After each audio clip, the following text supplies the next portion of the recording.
तो ये रिएक्शन देख रहे थे ऑर्थोटॉलीडीन मेथड में। तो बात यहाँ चल रहा था कि जो 630 नैनोमीटर पर उसको ये करना है प्रोपोर्शनल टू, और इसका जो होते हैं ग्लूकोज का कंसंट्रेशन जितना ज़्यादा रहेगा उतना ही, मतलब कलर के वे होते हैं। तो रिएक्शन में देख लेते कि ऑर्थोटॉलीडीन प्लस ग्लूकोज का एल्डिहाइड ग्रुप या एल्डोहेक्सोजेज ग्रुप एसिड के प्रेजेंस पे ग्लाइकोसिलमाइन बनाता है जो इंटरमीडिएट बनता है। देन उसको हीट करते हैं तो वह ग्रीन कॉम्प्लेक्स का फॉर्मेशन कर देता है। रिएजेंट कौन कौन लेते हैं तो ऑर्थोटॉलीडीन रिएजेंट लेते हैं। तो ऑर्थोटॉलीडीन रिएजेंट में हो गया ऑर्थोटॉलीडीन 60 मिलीलीटर लेते हैं। देन थायोयूरिया लेते हैं 1.5 ग्राम लेते हैं। देन ग्लेशियल एसिटिक एसिड जो लेते हैं वह 1000 मिलीलीटर लेते हैं। तो ऑर्थोटॉलीडीन हो गया 60 मिलीलीटर, थायोयूरिया हो गया 1.5 ग्राम, ग्लेशियल एसिटिक एसिड हो गया 1000 मिलीलीटर। उसके बाद यहाँ पर एक ग्लूकोज स्टॉक स्टैंडर्ड भी लेना है 200 मिलीग्राम पर डेसीलीटर इन 0.2% benzoic acid solution.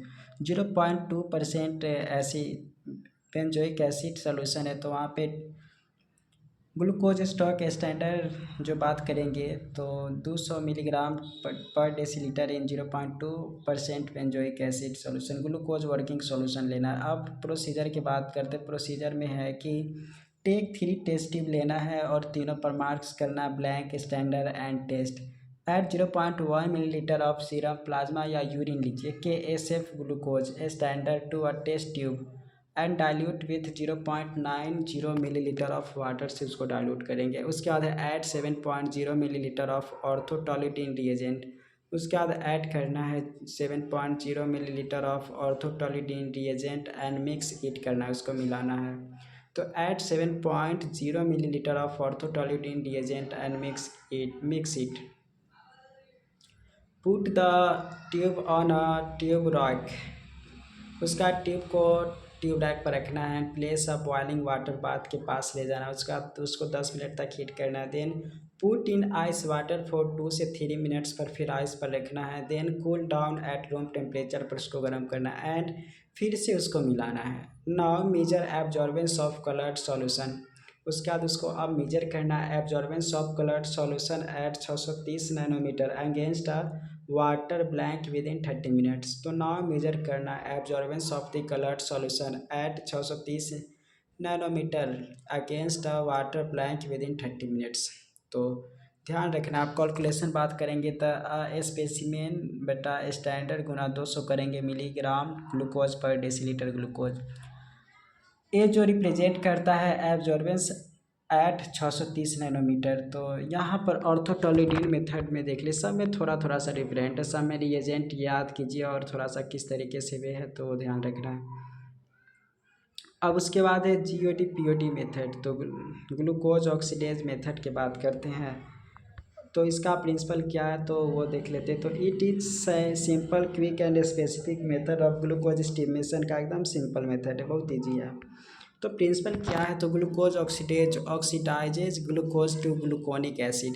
Glucose oxidase है वह ऑक्सीडाइज होकर जो ऑक्सीडाइजेज ग्लूकोज है वह ग्लूकोनिक एसिड में होता है and produce hydrogen peroxide in this reaction. और उसके बाद वह प्रोड्यूस करता है हाइड्रोजन परऑक्साइड, रिएक्शन में भी प्रोड्यूस करता है। In the presence of peroxide hydrogen peroxidase reacts with 4 amino antipyrine. तो यहाँ पे है कि in the presence of peroxide यानी कि वही हो गया POD। GOD ग्लूकोज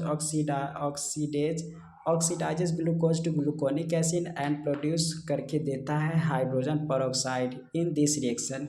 अब वहीं पे बात करते हैं द प्रेजेंस ऑफ परऑक्साइड। तो हाइड्रोजन परऑक्साइडेज रिएक्ट्स विथ, अब हाइड्रोजन परऑक्साइड रिएक्ट करता है with 4 amino antipyrine and phenol, 4 amino antipyrine and phenol to form red colour quinone imine dye का फॉर्मेशन करता है। 4 amino antipyrine and phenol to form red colour quinone imine dye का formation करता है। अब the intensity of colour is directly proportional to the glucose concentration. तो जैसा कि ये देख रहे हैं कि ग्लूकोज जब वाटर से रिएक्ट करता है तो GOT के प्रेजेंस में यानी कि ग्लूकोज ऑक्सीडाइज के प्रेजेंट में ग्लूकोनिक एसिड प्लस H2O2 का फॉर्मेशन कर लेता है।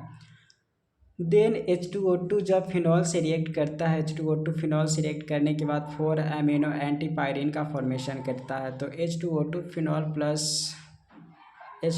Plus phenol plus 4 amino antipyrine, तो POD के हेल्प से क्विनोन इमीन डाई का फॉर्मेशन करता है। अब रिएजेंट्स की बात करते हैं, तो रिएजेंट में कौन कौन चीज़ लेते हैं।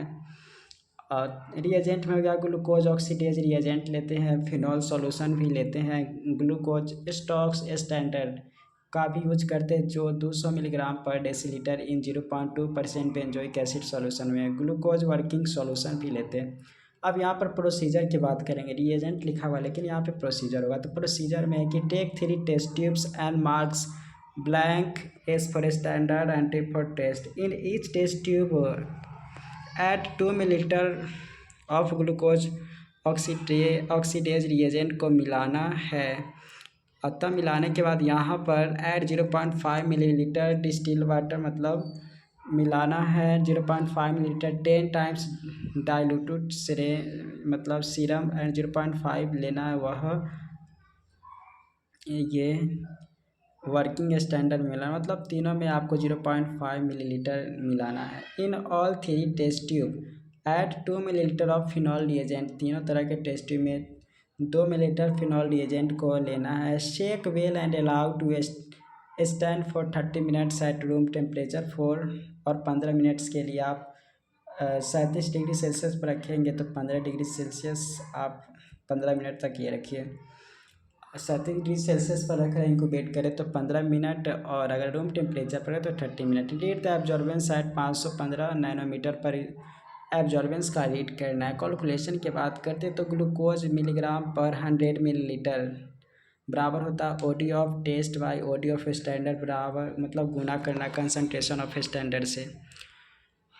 अब इस तरीके से ये देख लिए। अब ग्लूकोज का एस्टिमेशन 3 तरीके से कर सकते हैं। एक तो देख लिए ग्लूकोज GOD POD मेथड, फिर ऑर्थोटोलिडीन मेथड एंड उसके बाद देखे थे यहाँ पर फॉलिन वू मेथड। तो वैसे ही पूरा पढ़ने के लिए सब्सक्राइब करें। Thank you so much for watching.